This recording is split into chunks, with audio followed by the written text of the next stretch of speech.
Stranger in this land famed for its horses, you have come to its most excellent homestead, to Colonus, the shining white one, where there is the warbling of the sweet-sounding nightingale, a perpetual visitor in its glens, which are covered with green. She settles down among the wine-coloured ivy, the god's sacred bower, a multitude of fruit being there, in a place which cannot be reached by the sun, or the wind, or by any storm. It is here where the Bacchic Dionysus struts about at all times, his attendants being the divine women who were his nurses. Beneath the dew of heaven there sprouts up, day by day, and at all times, the narcissus, with its beautiful grapes, the age-old wreathing for the great goddesses. And there is the gold-gleaming crocus as well, springs being there that never sleep. There's no diminishing of the Cephisus, its waters ever moving about. No, at all times, and day by day, bringing things quickly to birth, it goes over the plains, and a flood, unstained by anything else, moves over the land's swelling bosom. The chorus of the Muses does not disdain the place, nor does Aphrodite with her reins made of gold. There is something here of which I have never heard as being found on Asian soil, or in the great Doric Isle, that of Pelops, a growth, not planted by man's hand, one self-generating, a terror to the spear of the foe. It is in this land that it flourishes mightily. The olive tree, green-leaved, nourisher of children. No one, whether young or a companion of age, will devastate it by hand, bringing destruction upon it, for there is an eye, an ever-seeing one, that of the Maurian Zeus, which has its glance upon it, and so has Athena, with her eyes coloured grey-blue. And there is another praiseworthy thing, the best of all, that I must mention. In the keeping of the city, mother of men, it is a gift from the great god, the land's greatest pride. The beautiful horses, beautiful colts, and beautiful sea that it calls its own, son of Cronus, for it is you who have placed her in this proud position, Lord Poseidon, introducing the bridle, the healer of the rage of horses, first in these streets of ours. And there is a thing of the sea, an object of wonder, the blade well fitted to the oar, flying on, leaping, with nereids 100 feet in all, following on.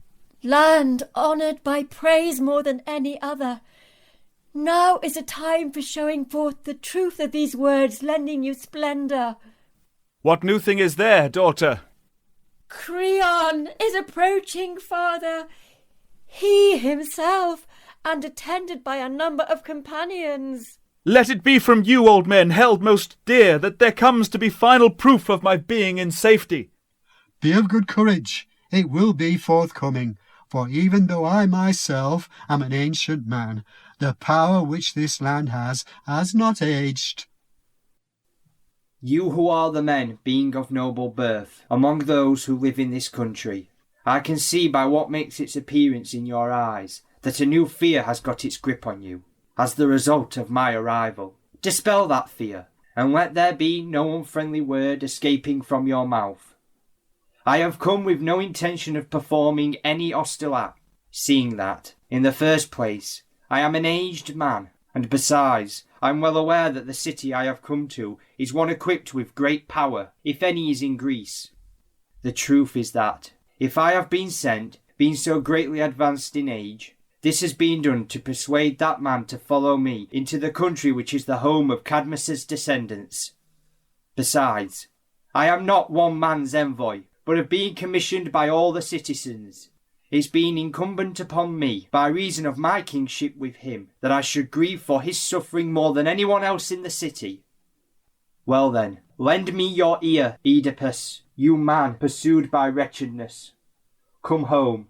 The entire nation of Cadmus's descendants is calling you back, rightly so, and I more urgently than anyone else, inasmuch, otherwise I should have to be a scoundrel born.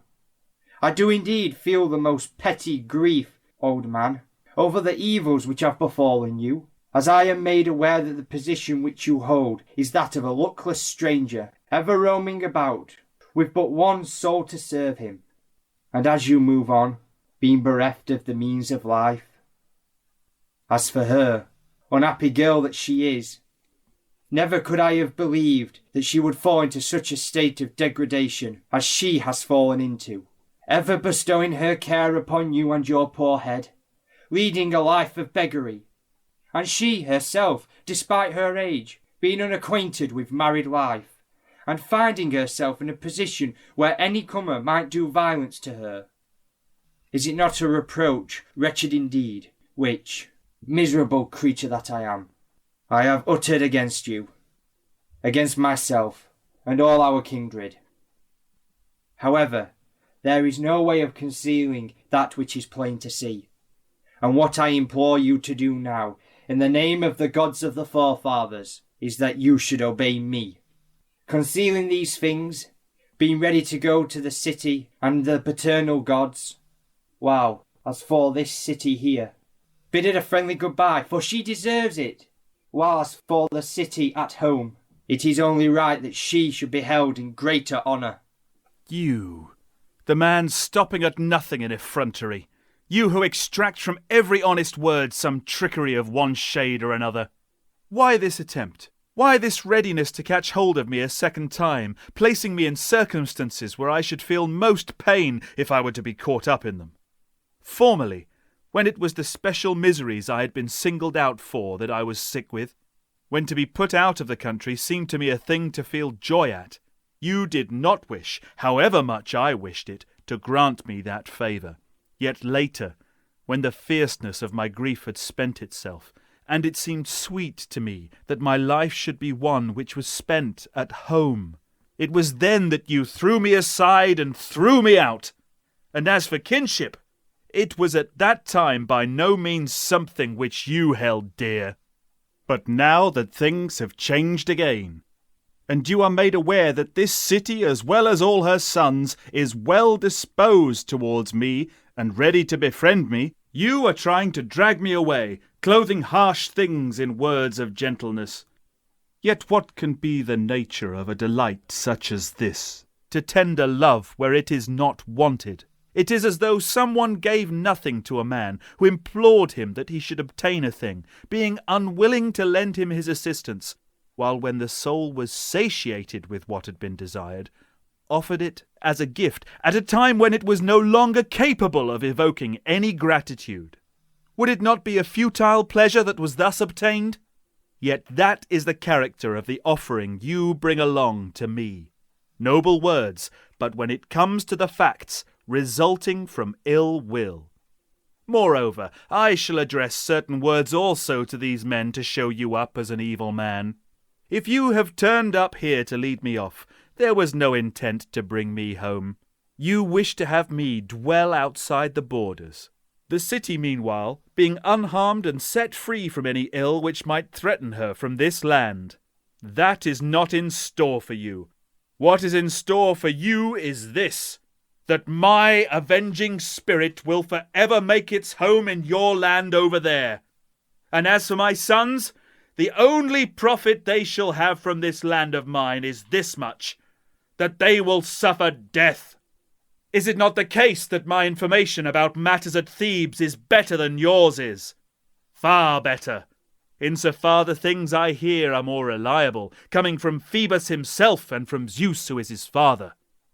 But as for yourself, you have come here with your mouth suborned, smoothness of tongue you have, a great deal of it. Still, what you are saying will have the effect of bringing, for the most part, evil things rather than things which tend to save. Still, I know full well that what I have spoken will not convince you. Be on your way. Let us live here.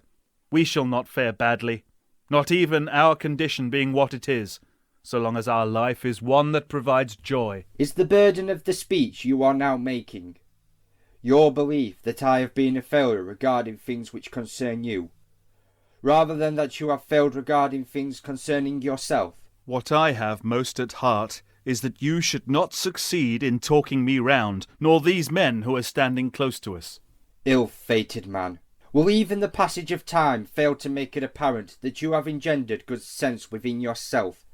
Has your mode of life not been one which has the effect of disfiguring old age? You are most powerful with that ready tongue.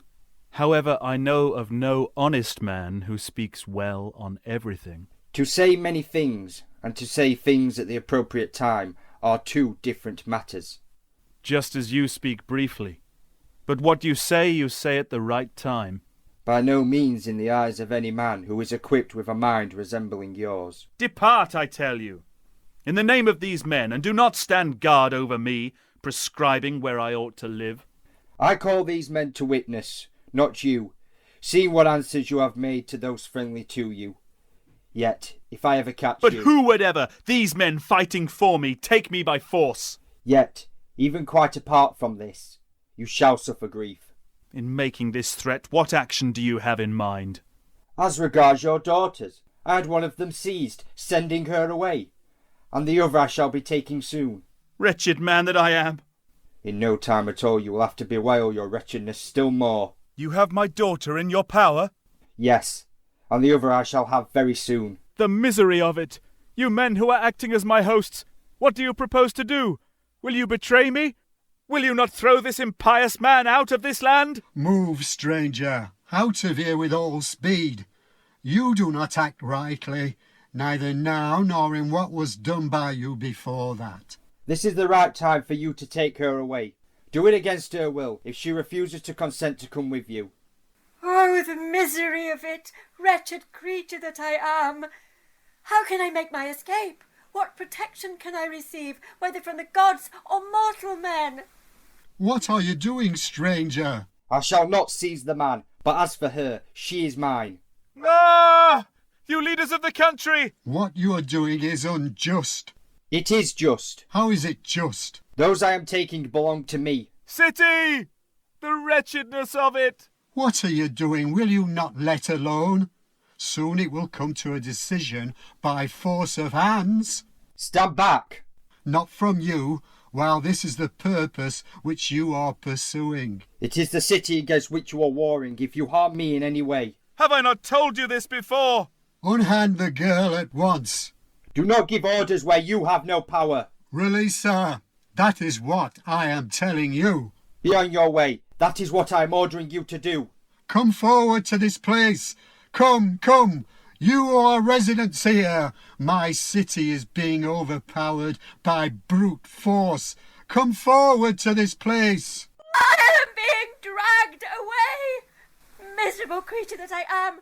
Hosts of mine, you hosts! Where are you, my child? I am getting further away! It is done by force! Give me your hands, child! I wholly lack the power! Lead her off. How miserable I am. How miserable. It shall no longer be with the support of the two staffs that you will be going on your journeys. No, since you are determined to gain victory over your native land and over your friends, by whom I, being of royal blood, have been commissioned and am acting thus, have your victory. For one thing I know full well, that in time you will come to recognise this, that you are doing yourself no good at the present time, nor have done so formerly, giving way to anger, despite your friends, something which has ever been sullying your mind. Remain right where you are, stranger. Refrain from touching me, I am telling you. I shall not let you go, having been robbed of these. You will bring it about that shortly, and ever larger surety shall be exacted of the city. What turn is it that your mind is taking? I shall seize this man, leading him away. It is a dreadful word that you have spoken. And one that will, here and now, be carried into effect. unless you are prevented by the one holding dominion over this country. You, the owner of a tongue of impudence, will you be laying hands on me? What I am telling you is to keep your peace.